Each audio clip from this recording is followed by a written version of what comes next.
Vamos agora à primeira pergunta.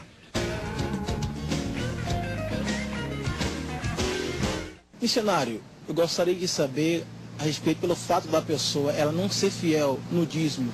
Isso influencia na salvação dela? Mas completamente. O dízimo, quando a pessoa entende, está lá em Malaquias, o relato mais completo. Fala outras partes da Bíblia falam sobre o dízimo. Mas em Malaquias capítulo 3, todo mundo devia conhecer o que Deus fala aqui, porque isso aqui pode levar você para a perdição. Interfere sim, querido. Eu acho que Paulo, Pedro, os demais apóstolos devem estar no inferno uma hora dessa, segundo a crença disseminada nas igrejas, porque os mesmos nunca deram dízimo. Existe uma contradição até mesmo no meio desses mandamentos, embora o texto se refira a outra coisa, né?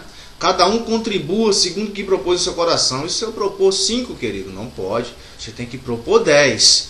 Então os apóstolos, eu acho que nenhum deve ter sido salvo porque foram omissos, né? Um mandamento tão importante eles nunca ensinaram ao povo.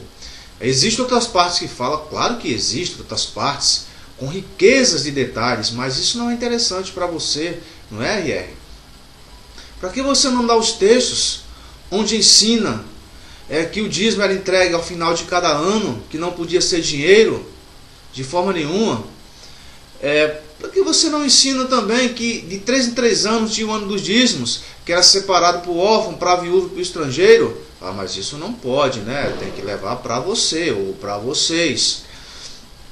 Para que não lê o texto que todos os dízimos foram dados à parte religiosa aos levitas, ao que era o sacerdote da tribo de Levi?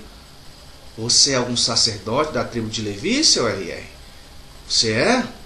Nasceu em Israel, tem descendência hebraica? Tem. Foi consagrado sacerdote? Então, na verdade, quem está roubando é o Senhor, que está se apropriando de algo que não lhe pertence de forma nenhuma. Então, verdadeiramente, tem razão. Isso pode lhe levar para a perdição eterna. A palavra é forte. Deus está falando, versículo 8 de Malaquias 3. Roubará o homem a Deus? Todavia vós me roubais, e dizeis, em que te roubamos? Nos dízimos, nas ofertas aos... Então a pessoa que não dá a Deus daquilo que ela recebe, em forma de salário, presente, ajuda, mesada, a 10ª parte, ela está roubando. Eu tenho dito que o padroeiro das igrejas é São Malaquias 3,10, porque eles não têm como base de fé os ensinamentos de Cristo e dos seus apóstolos, mas eles pegam apenas esse texto. O livro tem 4 capítulos, mas para eles só tem 3 versículos, do 3, do 7 ao 10. Esse assunto sobre dízimo fala a Bíblia inteira, mas eles pegam só esse texto porque se eles lerem e fizerem um estudo aprofundado, vão ver a divergência sobre essas questões. E eles não perdoam, eles não querem deixar escapar nada, presente, mesada, tudo que for possível eles tirarem, eles tiram das pessoas que não têm conhecimento sobre a palavra. Querido, como é que você rouba a Deus, meu amado? Vamos pegar os ensinamentos de Cristo, porque os ensinamentos desses homens, parece até que Jesus falou para o jovem rico, olha, vende tudo, tira 10% e dá aos pobres. Foi isso que ele falou? Então Jesus ensinou aquele jovem rico roubar a Deus.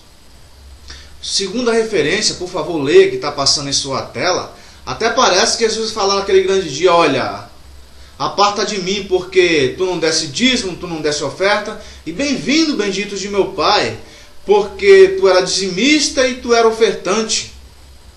Onde está escritas as aberrações, meu querido?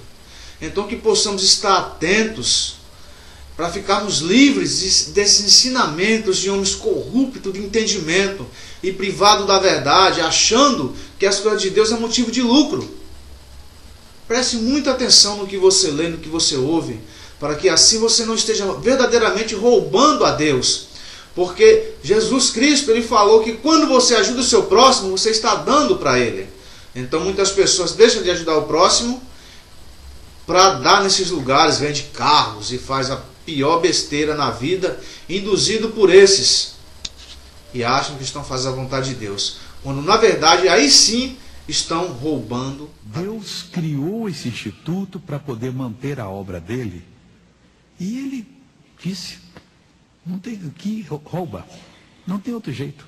Com maldição sois amaldiçoados, porque me roubais. A mim, vós toda na... Deus é incoerente. Então, o João é membro da igreja, aceitou Jesus, mas está roubando a Deus. O Judas Iscariote também roubava. E Deus disse, você agora vai ficar debaixo de maldição. Mas quando ele morre, não, você vem para o céu. Olha, mas como é que pode isso? Quer dizer, Deus só vai, entre a palavra, castigar agora, o castigo vai ser eterno. Olha, vamos para 1 Coríntios capítulo 6, versículo 10. A pessoa perguntou se isso aqui influencia a salvação dela. 1 aos Coríntios 6, 10. Não erreis, está escrito aqui. Erra quem quer. Nem os devassos, os que não têm freio moral. Nem os idólatras que fabricam, vendem, compram, adoram ídolos. Nem os adúlteros que traem os seus cônjuges.